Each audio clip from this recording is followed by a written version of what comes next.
안녕하십니까. 코리아트 박채성입니다. 전번 시간에는 대나무 기초를 했었죠. 이번 시간에는 국화 기초를 수업을 해보겠습니다. 자, 국화를 하실 때 처음에 우리가 똑같이 모든 먹을 사용하는 거는 똑같습니다.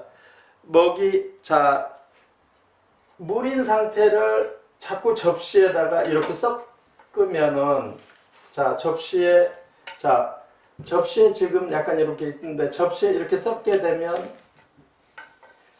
우리가 그 밀가루 반죽을 하는 것과 같습니다. 밀가루 반죽을 하다 보면 오랫동안 반죽을 해야지 기포가 안 생기듯이, 먹도 물하고 먹하고 오랫동안 섞어서 이렇게 붓이 반씩을 돌리면서 오랫동안 섞어야지 먹색이 만들어집니다. 그러면 지금 처음에 우리가 국화를 시작하기 전에 먼저 9번색에 밑에 전체 색이 9번색이 나오게끔 계속 오랫동안 이렇게 먹을 접시에서 섞는 겁니다. 우리가 이제 나중에 조목하는 법이나 이런 것들을 강의를 하겠지만, 그래도 이 원리를 이해를 하지 않고서는 좋은 사분자가 나오질 않습니다. 그래서 먹을 쓰는 법이 시간이 오래 흐른 상태에서도 먹 쓰는 게 이해가 안 될 수도 있는 게 먹인데, 우리가 먹을 좋은 먹을 쓰는 것보다 먹을 물하고 잘 섞어서 오랫동안 밀가루 반죽을 오래 하듯이 먹도 이렇게 섞어주는 겁니다. 그러면은 먹색이 이렇게, 자, 맑은, 자, 보세요. 자, 이렇게 맑은 색이 나오죠.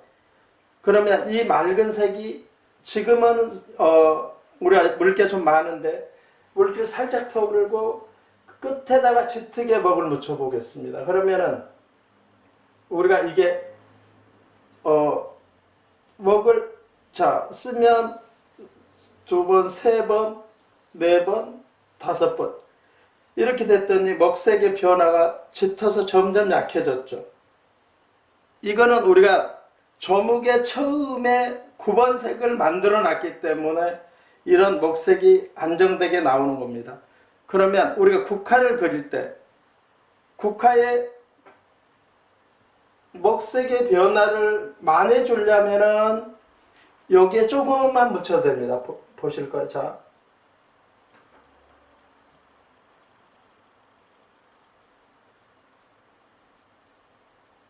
금방 보면 어때요? 먹색이 다 빠져서 색이 약해졌죠. 자, 그러면은 처음에 부분만 짙고 금방 약해져서 먹색의 변화가 이렇게 급작스럽게 나타난다. 그래서 우리가 이 조목을 할 때 오랫동안 자, 입자를 곱게 하게 다시 묻혀서 또 칠하고,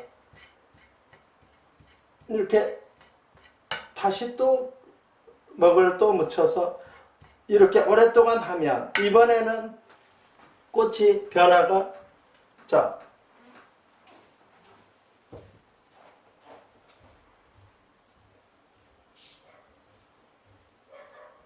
오랫동안 했는데 보세요. 먹색이 그대로 거의 남아있죠. 보시면. 자, 9번 색이 안 나오고 거의 이렇게 유지가 됩니다. 그럼 다시 한 송이를 더 넣어도 보시면 아직도 우리가 먹색이 이렇게 상당히 짙은 상태로 유지를 하고 있죠. 그래서 우리가 먹을 조목을 어떻게 하냐에 따라서 어떤 그림이 그려지고 어떤 먹색이 나오고 어떻게든지 이 조목을 하면서 변화가 다 생기는 겁니다. 그래서 이 국화를 그리기 위해서는 우선은 약간의 조목하는 법, 또 국화를 어떻게 만들까 하는 이제 기본 원리, 그런 것들이 이제 중요한데, 국화를 잘 그리기 위해서는 정말 어떤 경우는 2만 송이도 그려라 이렇게 얘기할 정도로 국화가 우리가 비중이 왜 있을까요? 그러면 모든 동양화의 한국화의 선의 기초가 국화선에서 많이 나옵니다. 만약에 우리가 여기에 있는 그 지금 물 이렇게 물그릇이 있습니다. 밥그릇하고 같은데 만약에 일획으로 이렇게 자 긋고 이렇게 긋는다면 이게 길게 갔을 때 국화하고 똑같은 선이 나왔죠. 그러면 자 여기에서 우리가 여기 파란 물이 약간 파란 물이 담겨 있다. 만약에 노란 물이 담겨 있다. 그러면 자 여기서 노란 물을 살짝 노란색 물감을 갖고 이쪽에 이렇게 하면 어때요? 그릇에 물이 살짝 담겨 있는 형태를 띠죠. 이렇게 되면 당장에 한국화로 바뀌는 겁니다. 그래서 우리가 사군자 중에서도 국화하고 매화는 주로 이제 한국화를 그리는데 도움을 많이 주고 있고 그림의 형태를 만드는 데 역할을 많이 하고 있습니다. 그래서 사군자 중에 난하고 대나무는 주로 선을 중심으로 하기 때문에 약간 서예적인 요소가 많고 그래서 선을 강화하고 다양한 선을 긋기 위해서는 난초하고 대나무가 중요하고 또 어떤 형태를 만들고 한국화적인 요소를 할 때는 국화하고 매화가 비중이 굉장히 크겠습니다. 그래서 지금 우리가 여기는 국화를 그리는데 왜 이 설명을 하는가 하면은 국화가 그만큼 우리가 형태를 잡는 비중에서 이렇게 국화만큼 국화의 그림을 잡을 때 자 붓을 아주 짧게 잡았습니다. 이러면은 이거는 무조건 그리는 겁니다. 그러면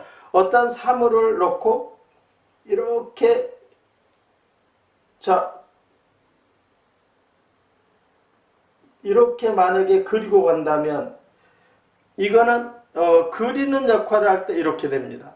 붓이 위로 올라갔을 때는 자 붓이 다시 이렇게 돌고 자 똑같이 이렇게 돌지라도 이렇게 다른 형태로 나타나는 겁니다. 그래서 붓을 짧게 잡았다는 것은 세밀하게 그린다는 거고 붓을 길게 잡았다는 것은 약간 무늬나성으로 친다는 얘기입니다. 그래서 약간 형태가 닮지 않겠죠. 그러면 둘 중에 드로잉이 되는 것들은 붓을 위를 잡았을 때 드로잉이라고 그러고 붓을 짧게 잡으면 스케치라고 그렇게 보시면 되겠습니다. 그래서 자, 이 국화의 원리가 다른 역할을 하는 것을 설명을 이번에 해드렸고 자 다음 시간에 이제 정식으로 국화를 그리는 법을 단계적으로 한번 해보겠습니다. 감사합니다.